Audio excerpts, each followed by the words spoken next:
yaitu iman. Apa saudaraku? Iman. Ya. Karena firman Tuhan berkata, tanpa iman mustahil berkenan kepada Allah. Jadi kita harus punya iman. Di Ibrani 11 ayat 6 berkata, tetapi tanpa iman tidak mungkin orang berkenan kepada Allah. Sebab barang siapa berpaling kepada Allah, ia harus percaya bahwa Allah ada dan bahwa Allah memberi upah kepada orang yang sungguh-sungguh mencari Dia. Amin.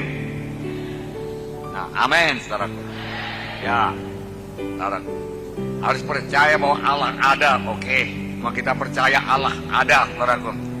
Tetapi Allah juga memberi upah pada orang yang sungguh-sungguh mencari Dia. Amin. Oke. Jadi setiap orang harus memiliki iman. Ada satu pertanyaan.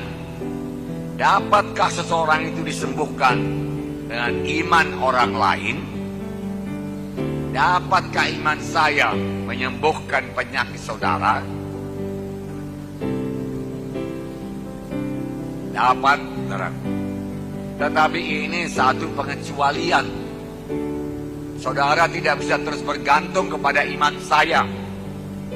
Sebab apabila simptom penyakit itu kembali, kalau saudara tidak punya iman, saudara tidak dapat menolaknya, maka penyakit itu akan kembali. Ini yang kerap terjadi kepada anak-anak Tuhan.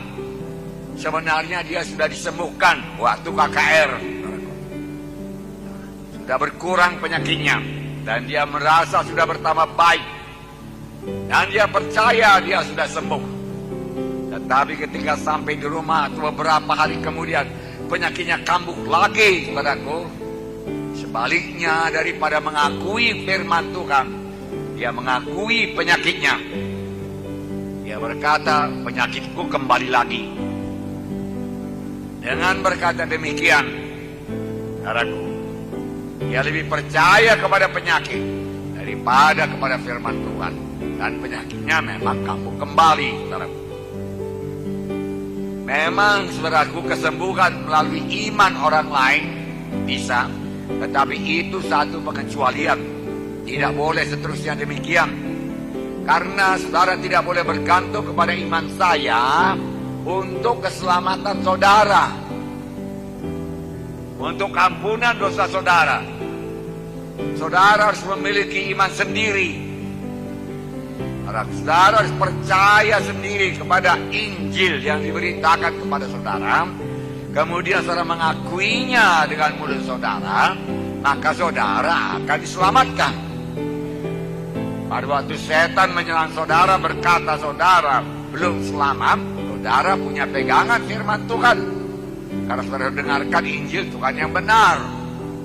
Saudara boleh berkata, Tuhan ini sudah mati menebus dosaku. Saya sudah terima Dia sebagai Tuhan dan Juru Selamatku. Firman Tuhan berkata, seberapa banyak orang menerima Yesus sebagai Tuhan dan Juru Selamatnya, maka Dia akan selamatkan. Maka saudara bisa berpegang teguh kepada keselamatan saudara.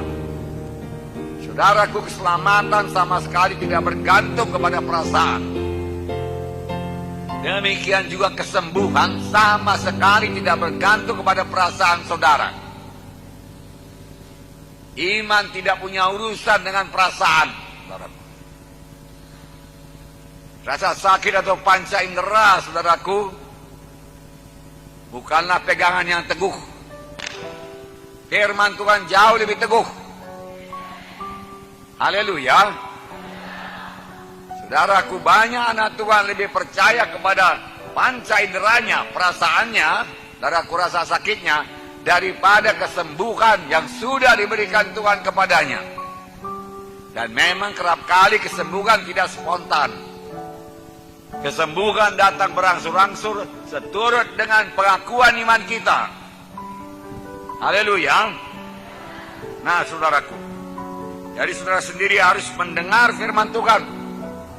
Kemudian saudara tahu bahwasanya oleh bilur-bilur Yesus saudara sudah disembuhkan. Dan saudara kenal firman Tuhan yang berkata, Akulah Yehova Rafa, Akulah Tuhan yang menyembuhkan engkau. Lalu iman datang daripada mendengarkan firman Tuhan, iman tumbuh dalam hati saudara, saudara mulai percaya kesembuhan saudara dan mengakui kesembuhan saudara, walaupun tanda-tanda secara badani belum genap. Haleluya. Disinilah banyak anak-anak Tuhan saudaraku gagal menerima kesembuhan. Penyakitnya kembali bakal lebih parah lagi, saudaraku. Saudara,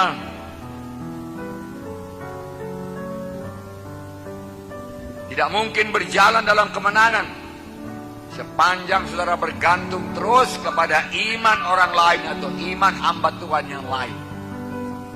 Saudara harus punya iman sendiri untuk kesembuhan saudara, karena kesembuhan adalah untuk setiap orang.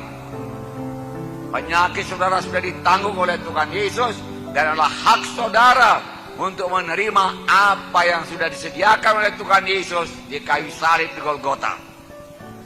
Haleluya. Nah, saudara yang kasih dalam nama Yesus, iman dapat dilihat, saudaraku, dari semua kesembuhan-kesembuhan yang dilakukan oleh Tuhan Yesus dalam Alkitab, saudaraku. Kita dapat melihat, saudaraku, bahwasanya orang tersebut punya iman. Yesus melihat iman mereka itu lebih dahulu. Banyak pernyataan-pernyataan iman dapat dilihat bahkan dengan mata badani. Saudara yang kasih dalam nama Yesus, iman dapat dilihat daripada pengakuan iman orang tersebut dan tindakan iman orang tersebut. Saudara. Dalam Alkitab diterangkan mengenai seorang lumpuh digotong oleh 4 orang. Matius 9 ayat 2 saya bacakan. Maka dibawa oranglah kepadanya seorang lumpuh yang terbaring di tempat tidurnya. Ketika Yesus melihat iman mereka, berkatalah ia kepada orang lumpuh itu, percayalah hai anakku, dosamu sudah diampuni. Dan selanjutnya dalam Markus 2 ayat 11 dikatakan, kepadamu kukatakan, bangunlah, angkatlah tempat tidurmu, dan pulanglah ke rumahmu. Firman Tuhan berkata, ketika Tuhan melihat iman mereka itu, tentu saja yang sakit ini beriman, 4 orang ini pun beriman. Kalau mereka tidak beriman, saudaraku, mereka tidak akan menggotong orang sakit dari rumah sampai ke tempat di mana Tuhan harus mengajar. Kemudian mereka naik ke atap, lalu membuka atap di atas Yesus, lalu mengulur orang sakit itu ke bawah. Itulah dia tindakan iman. Dan firman Tuhan berkata, itu semua dilihat Tuhan. Tentunya dia percaya penuh kalau dia berjumpa dengan Tuhan Yesus, dia akan sembuh. Sesuatu pasti terjadi kalau dia bertemu dengan Tuhan Yesus. Aku tidak akan lumpuh lagi. Dan sama sebagaimana imanmu jadi padamu. Tuhan Yesus berkata kepadanya, hai anakku, imanmu telah menyembuhkan engkau. Hai anakku, dosamu sudah diampuni. Manakala lebih mudah mengatakan, anakku, dosamu sudah diampuni, atau angkatlah tempat tidurmu, bangun dan bangkitlah pulang ke rumahmu. Tetapi supaya kamu tahu anak manusia di dunia ini berkuasa mengampuni dosa, kepadamu kukatakan, bangunlah, angkat tempat tidurmu, pulanglah ke rumahmu. Yesus melihat iman mereka. Iman dapat dilihat dari pengakuan iman ucapan yang seturut dengan janji Tuhan tersebut, saudaraku, dan dari tindakan iman. Yakobus 2:26 berkata, seperti tubuh tanpa ruh adalah mati, demikian juga iman tanpa perbuatan adalah mati. Harus bertindak. Ini percaya, ini beriman. Tidak benar ada orang mengatakan dia percaya kesembuhan tapi tidak ada tindakan.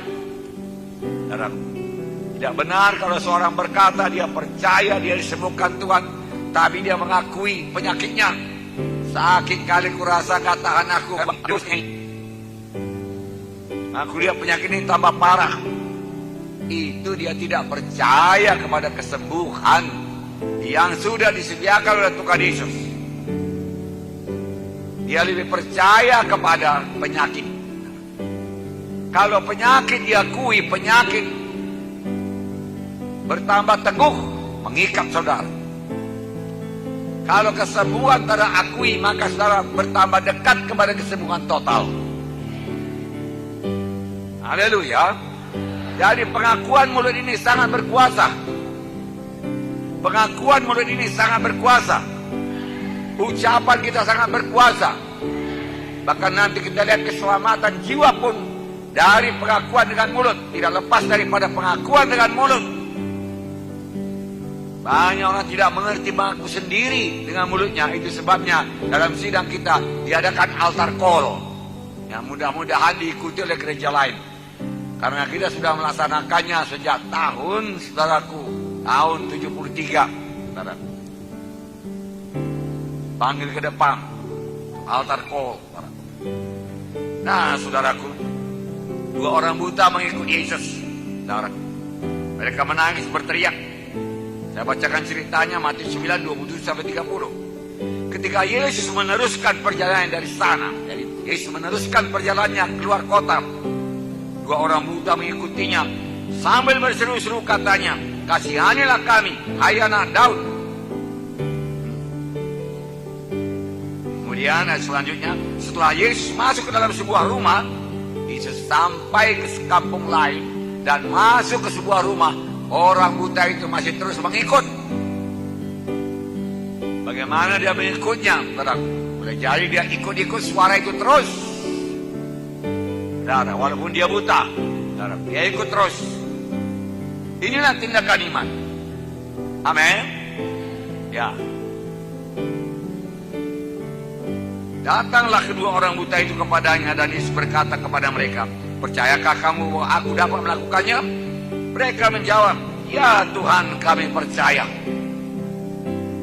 "Percaya engkau aku dapat melakukannya?" "Ya Tuhan, kami percaya." Lalu Yesus menjamah mata mereka sambil berkata, "Jadilah kepadamu menurut imanmu." Dan sampai sekarang Tuhan Yesus masih berkata, "Jadilah kepadamu menurut imanmu." Saudaraku, penyakit juga, ketakutan juga diucapkan, maka ketakutan, penyakit bertambah kuat. Lalu jadilah kepadamu menurut imanmu. Maka ketakutan akan bertambah-tambah, penyakit akan bertambah-tambah. Seolah-olah setan, saudaraku, diberikan pintu terbuka buat dia. Karena kita mengakui pekerjaannya, mengucapkan pekerjaannya, memuliakan pekerjaannya. Dengan mengakui penyakit, mengakui kelemahan.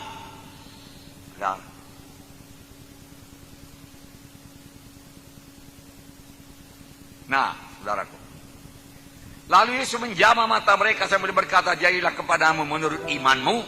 Selalu Tuhan berkata, "Jadilah kepadamu menurut imanmu." Maka meleklah mata mereka, dan Yesus pun dengan tegas berpesan kepada mereka, katanya, "Jagalah supaya jangan seorang pun mengetahui hal ini." Nah, Markus 5 ayat 28 dan 34. Sebab katanya, "Asal ku jamah saja jubahnya, aku akan sembuh." Hasilnya 34. Maka katanya kepada perempuan itu, "Hai anakku, imanmu telah menyelamatkan kau. Pergilah dengan selamat dan sembuhlah penyakitmu." Semua kita tahu ini cerita seorang perempuan yang sudah 12 tahun sakit pendarahan. Sakit pendarahan kepada orang Yahudi merupakan satu hal yang najis. Dia tidak bisa datang ke dekat kerumunan orang banyak. Kalau dia datang kepada kerumunan orang banyak, dia harus berteriak, "Najis, najis, najis." Lalu orang akan menyingkir, saudaraku. Dan sudah 12 tahun, saudaraku, dia berobat dan tidak sembuh-sembuh. Tetapi sudah dia mendengar tentang Yesus, saudaraku, imannya tumbuh. Lalu dia tidak berkata, dia tidak putus asa.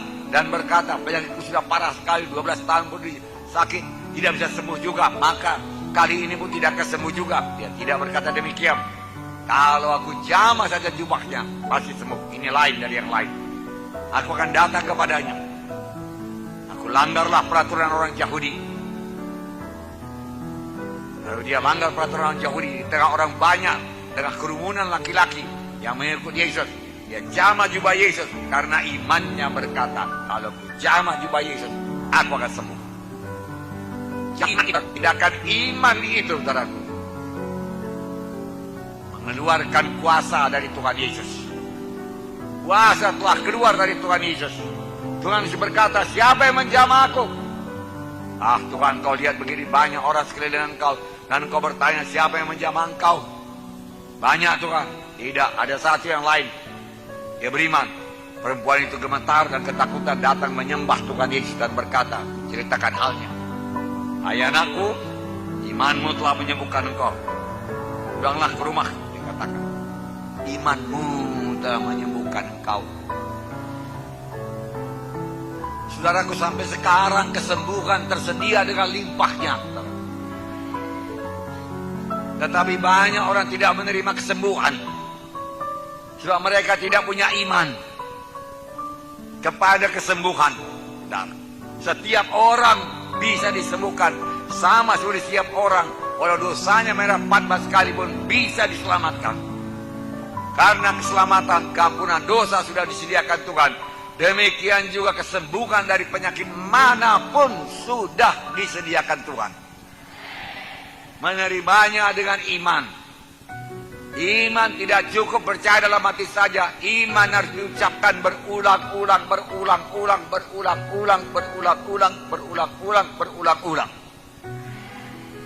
Ucapan iman harus menjadi gaya hidup kita. Bahasa iman menjadi bahasa kita. Mengakui firman Tuhan menjadi bahasa kita. Amin. Itulah gaya hidup kerajaan sorga. Amin. Nah, saudara terkasih dalam nama Yesus. Lukas 17 mengenai 10 orang kusta. Tuhan Yesus,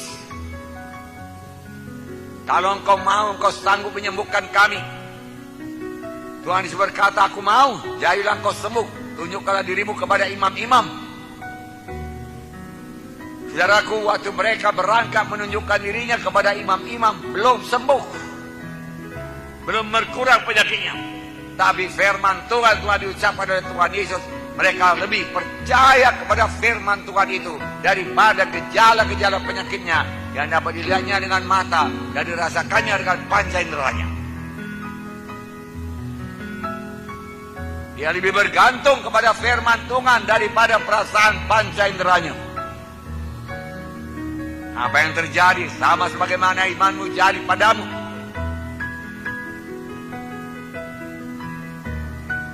Tentunya mereka saling meneguhkan satu sama lain. Boleh jadi yang lemah, ada yang lemah imannya di antara 10 orang itu. Bagaimana kita menunjukkan diri kita kepada imam? Kita kan belum sembuh. Dialah, kusta kita sama sekali belum berkurang. Yang lain berkata, percaya saja kalau Tuhan sudah mengucapkan firman-Nya. Firman yang tidak pernah kembali dengan kosong. Firman-Nya berkuasa. Langit bumi boleh berlalu, tapi firman Tuhan tidak berlalu. Mari kita tunjukkan diri kita kepada imam-imam. Dan mereka berangkat. Yang seturut dengan pendapat manusia masih lengkap penyakit kustanya. Tapi mereka percaya, mereka mengakuinya, dan mereka mengadakan tindakan iman. Pengakuan mereka dan tindakan iman mereka selalu dihormati Tuhan. Dihargakan Tuhan sampai sekarang. Separuh jalan mereka sudah sembuh. Satu orang karena sukacitanya kembali kepada Tuhan dan mengucapkan syukur. Terima kasih, Tuhan Yesus berkata, bukankah 10 orang yang kusembuhkan, mana yang 9 lagi? Kenapa yang satu orang ini saja yang bersyukur? Memang Tuhan suka kalau kita bersyukur kepadanya. Amin.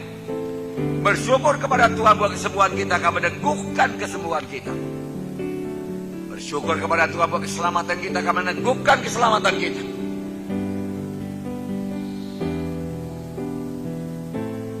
Di Nazaret Tuhan sudah banyak berbuat mujizat, tidak bisa membuat mujizat yang besar. Kenapa? Karena mereka tidak percaya. Sebab mereka kenal Tuhan dari kecil. Bukankah ia ini anak Yesus? Bukankah saudara-saudaranya bersama-sama dengan kita di sini? Dari mana hikmat perkataannya itu semua? Dari mana dia bisa menyembuhkan penyakit? Dia katakan. Lalu mereka bimbang. Dan hasilnya Tuhan sudah dapat berbuat mujizat yang besar di sana. Hanya meletakkan tangan dan beberapa orang sakit untuk menyembuhkan mereka. Ia heran dengan ketidakpercayaan mereka itu. Dan dia berkata, seorang nabi memang tidak dihargai di negerinya sendiri, dia katakan. Nah, saudaraku, Tuhan Yesus sayang kepada jiwa-jiwa saudaraku di Nazaret. Dia mau menyembuhkan jiwa-jiwa di Nazaret, tetapi mereka tidak percaya kepadanya. Lalu Tuhan tidak dapat menyembuhkan, bukan tidak mau menyembuhkan. Dia tunjukkan beberapa tanda ajaib mujizat supaya mereka percaya. Tetapi mereka juga tidak percaya. Mereka tetap bimbang. Maka akhirnya Tuhan tidak dapat berbuat mujizat di sana karena mereka tidak percaya. Bukan tidak mau, Yesus mau. Tetapi Tuhan di sana tidak mau melanggar firman Tuhan, tidak mau melanggar kebenaran. Setiap orang harus punya iman, sama sebagaimana imanmu jadi padamu. Tidak bisa terus bergantung pada iman orang lain. Boleh, haleluya. Dalam KKR memang seseorang itu diurapi Tuhan luar biasa, orang itu bisa sembuh. Itu sebabnya yang sembuh itu kita aja masuk training, supaya mereka beroleh firman Tuhan, dasar yang teguh, supaya mereka punya iman sendiri buat kesembuhannya. Dan kapan penyakit itu berusaha datang kembali, dan tanda-tanda penyakit, perasaan-perasaan sakit mulai timbul kembali, dia bisa bertindak dalam nama Yesus, mengusirkan semua penyakit-penyakit tersebut. Haleluya. Dan terus mengakui kesembuhannya. Kalau penyakitnya kelihatannya bertambah parah, kalau dia terus berpegang kepada firman Tuhan, mengakui firman Tuhan, percaya kepada firman Tuhan, maka firman Tuhan tidak pernah gagal. Firman Tuhan itu Tuhan sendiri, saudaraku. Haleluya. Nah, saudara yang kasih dalam nama Yesus. Jadi untuk disembuhkan, saudara harus percaya firman Tuhan mengenai janji-janji Tuhan untuk menyembuhkan. Saudara kemudian mengklaim firman Tuhan tersebut genap dalam diri saudara. Harus saudara terima kesembuhan saudara, akui kesembuhan saudara. Walaupun pada waktu saudara belum merasakan dengan panca indera saudara, saudara sudah disembuhkan Tuhan. Karena iman tidak bergantung kepada perasaan. Saudaraku,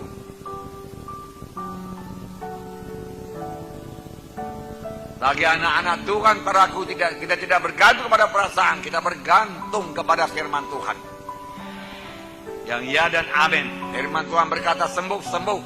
Firman Tuhan berkata hidup, hiduplah itu, saudaraku. Haleluya. Ya.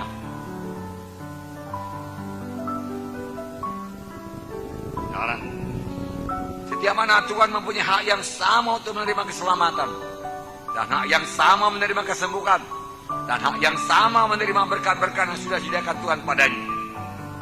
Karena firman Tuhan berkata, setiap orang yang meminta akan menerima, setiap orang yang mencari akan mendapat, setiap orang yang mengetuk, baginya lah pintu dibukakan. Setiap orang, tidak ada kecualinya.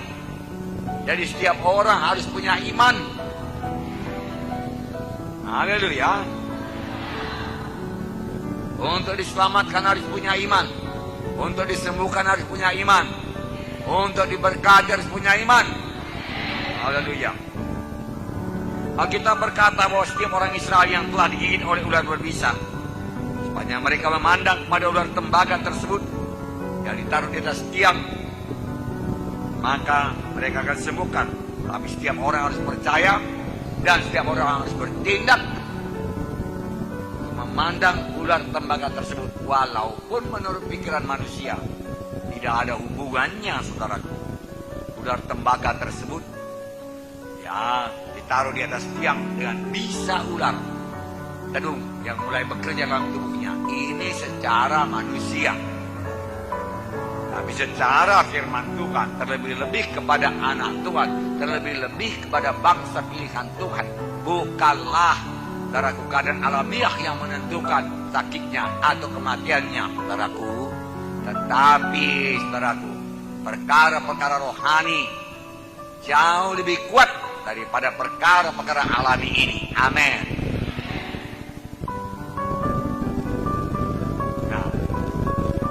baca Bilangan 21 ayat 8 dan 9. Maka firmanlah Tuhan kepada Musa. Tuhan berfirman kepada Musa, buatlah ular tedung dan taruhlah itu pada sebuah tiang. Maka setiap orang yang terpagut, jika ia melihatnya, akan tetap hidup. Inilah firman Tuhan. Kerap kali tidak masuk di akal. Makanya firman Tuhan, dikatakan oleh firman Tuhan, gak usah dianalisa dengan pikiran saudara, dengan otak kita yang sangat terbatas ini, saudaraku. Firman Tuhan berkata, percayalah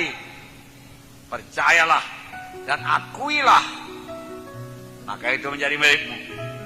Lalu Musa membuat ular tembaga dan menaruhnya dari sebuah tiang. Maka jika seorang dipaku ular, walau bagaimana parahnya, ketika ia memandang kepada ular tembaga itu, dia tetap hidup. Itu tindakan iman. Tindakan iman.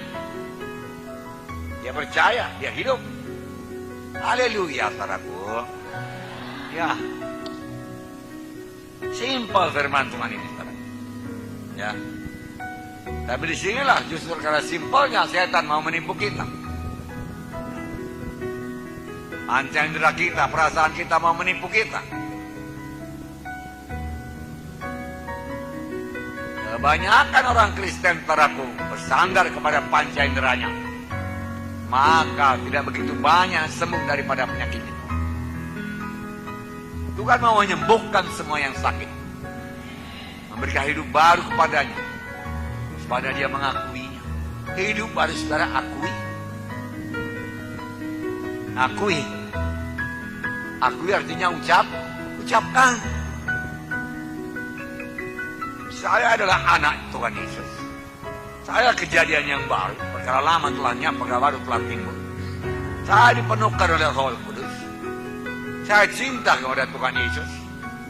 Saya sudah pindah daripada gelap kepada terang. Saya sudah dibaptis dengan Roh Kudus. Urapan Roh Kudus ada pada saya. Itu bukan satu kesombongan. Tuhan Yesus berkata demikian. Roh Kudus ada padaku dan dia telah mengurapi aku. Diakui, itu bukan kesombongannya. Berapa banyak anak Tuhan berani mengaku demikian.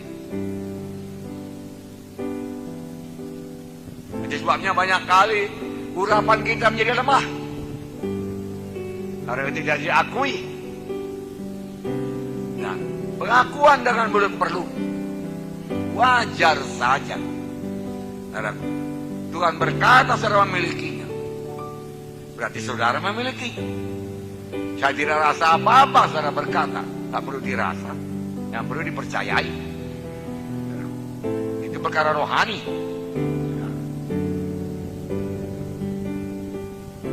Nah,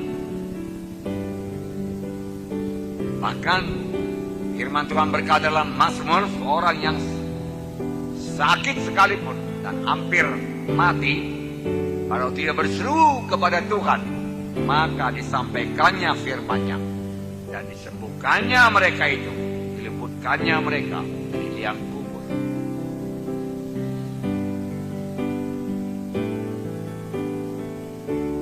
Banyak saya lihat anak-anak Tuhan mengalami ini.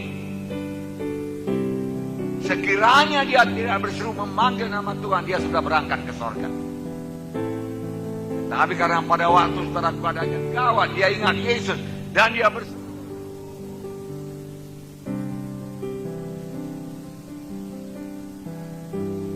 Tuhan, selamatkan aku. Maka disampaikannya firman-Nya dan disembuhkannya mereka itu, diluputkannya mereka dari liang kubur.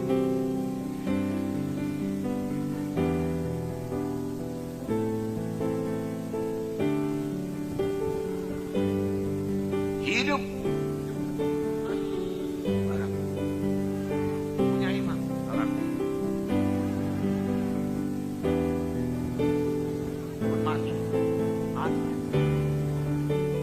Sama mengenal Tuhan itu.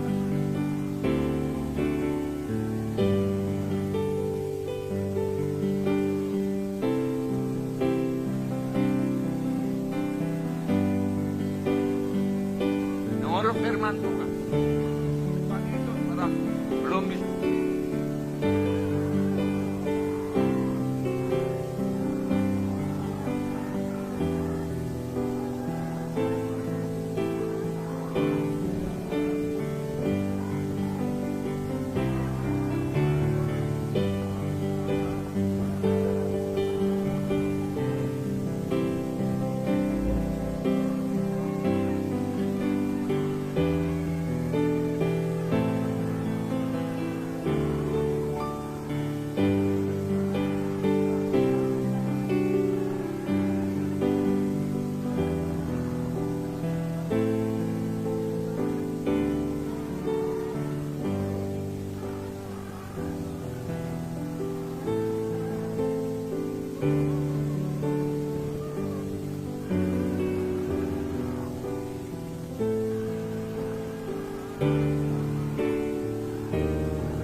Orang itu bertambah-tambah pengertiannya, saudaraku.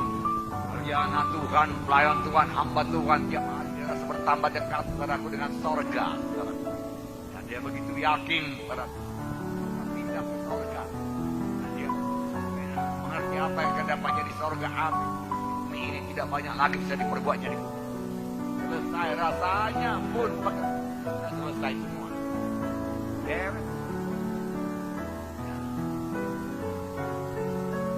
Ibarat pelayan itu sudah ada yang menggantikan dia. Dan karena tenaganya sudah jauh berkurang, saudaraku, maka dia merasa saatnya dia digantikan dan dia bisa berangkat dengan damai. Amin. Haleluya.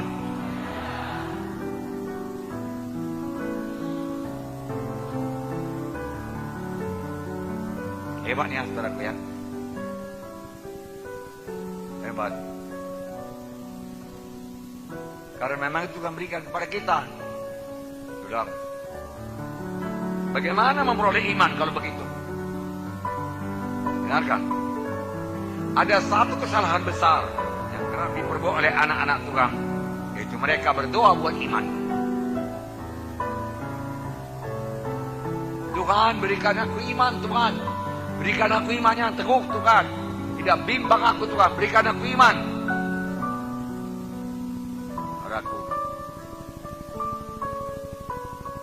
Perkara ini jangan dikerjakan dan tidak perlu dikerjakan. Dan tidak ada hasilnya sama sekali. Sebab Tuhan telah menerangkan dalam firman-Nya bagaimana caranya kita memperoleh iman. Roma 10 ayat 17 berkata, sebab iman datang daripada berita dari firman Tuhan. Saudara mau iman, dengarkan firman Tuhan yang benar. Saudara mau iman, belajar, buka Alkitab saudara. Pakai konkordansi, pakai kamus, saudara. Alkitab, saudara. Pakai. Teliti, saudaraku. Ayat demi ayat. Saudara.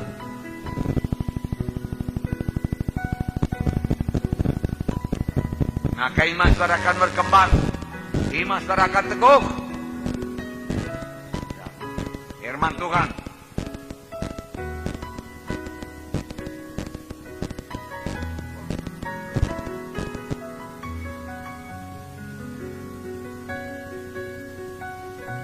Tanpa firman Tuhan kita akan selalu bimbang dan doa kita menjadi salah. Karena kita tidak tahu firman Tuhan. Bahkan apa yang sudah diberikan Tuhan kepada kita pun kita minta lagi. Itu sebabnya kita perlu belajar firman Tuhan. Itu sebabnya jiwa-jiwa baru harus training. Tanpa di training mereka akan lucut. Tanpa di training mujizat yang mereka terima akan lucut, akan kembali penyakit itu. Sebab kita sebagai pemimpin kelompok sel, pemimpin sel adalah hamba-hamba Tuhan. Saudaraku, jangan tanggung-tanggung mengajak jiwa-jiwa itu untuk ikut baptisan, kemudian ikut training dasar rohani Kristen. Jangan mengalah. Dahulu sudah kita pelajari mengenai anak asuh. Jangan lepaskan jiwa itu. Mereka sudah berada separuh jalan. Mereka sudah diselamatkan. Kalau dilepaskan lagi tidak masuk training, saudaraku, mereka akan lucut keselamatannya. Sayang, saudara. Kita akan bertanggung jawab pada Tuhan. Kenapa jadi demikian? Bahwa kita benar-benar mengasihi jiwa tersebut. Apa kita memperhatikan kasih seperti yang kita dengarkan di yang lalu. Gaya hidup kerajaan sorga harus memiliki kasih. Yaitu kasih kepada Tuhan, kasih kepada jiwa-jiwa, kasih kepada sama anak-anak Tuhan. Saudara, adakah kita peduli, saudaraku?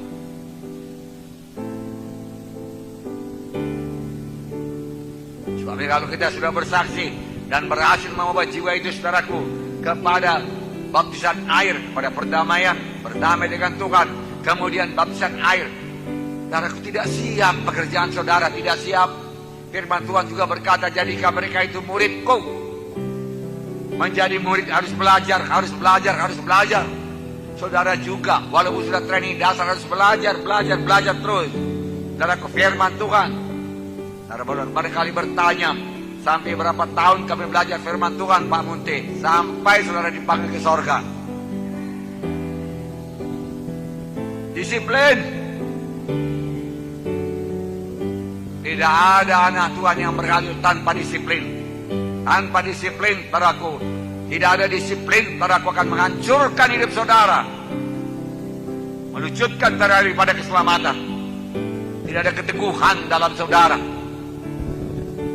Saudara disiplin hidup saudara, ikut firman Tuhan sungguh-sungguh, saudaraku, saudara.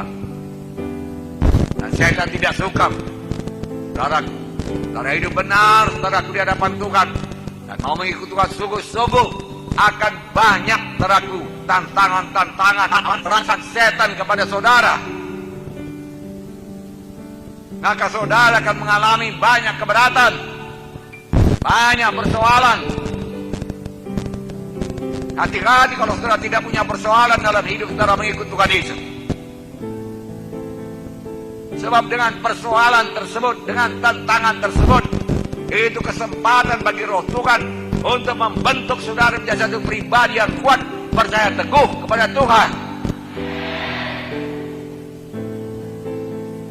Daud yang sudah diurapi menjadi raja, saudaraku, tapi tidak terus menjadi raja. Banyak lagi tahun-tahun dilaluinya, tahun-tahun penuh kesengsaraan, tahun-tahun dikejar-kejar, tahun-tahun mau dibunuh oleh Saul, tahun-tahun di mana cemburu Saul kepada dia, ditangguhkan Daud semua, dikejar-kejar, sembunyi di gua-gua. Kenapa tidak jadi raja saja? Kenapa tidak dibunuhnya saja Saul? Dia sangat ahli memainkan pedang, memainkan alih-alih. Sekali sabetan Saul akan mati. Bahkan pada beberapa kesempatan Saul tertidur, Daud datang ke sampingnya, lalu mengoyakkan sedikit punca jubahnya. Daud tidak mau membunuhnya. Kalau dibunuh Daud siap, dia jadi raja. Tapi Daud tidak mau jalan pintas. Bagaimana aku membunuh orang yang sudah diurapi oleh Tuhan? Urapan Tuhan kepada Saul sangat dihargakan oleh Daud. Daud percayakan urapan. Maka banyak tahun-tahun penuh kesengsaraan, penuh air mata. Saudara baca dalam Mazmurnya bagaimana dia menangis.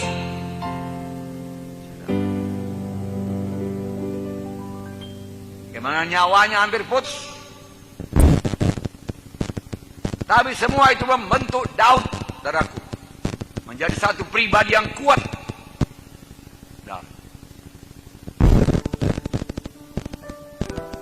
Karena sudah dibentuk Tuhan, saudaraku.